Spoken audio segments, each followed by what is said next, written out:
এখন আমাদের হাত মুখ বাথরুম থেকে বের হয়েছি, বাথরুম মানে টয়লেট থেকে আমরা বের হয়েছি।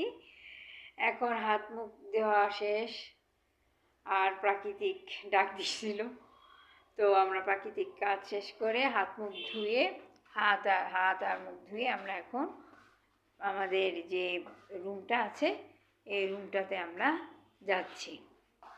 সাথে এই যে এটা একটু ফ্রেশ, এটা একটু খাবো।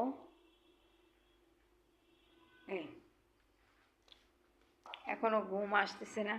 ঘুম থেকে সন্ধ্যা 7টার দিকে উঠেছিলাম, তারপরে সন্ধ্যা 7টায় ওঠার পর এখন 12টা বাজে, এখন আমাদের ঘুম আসতেছে না।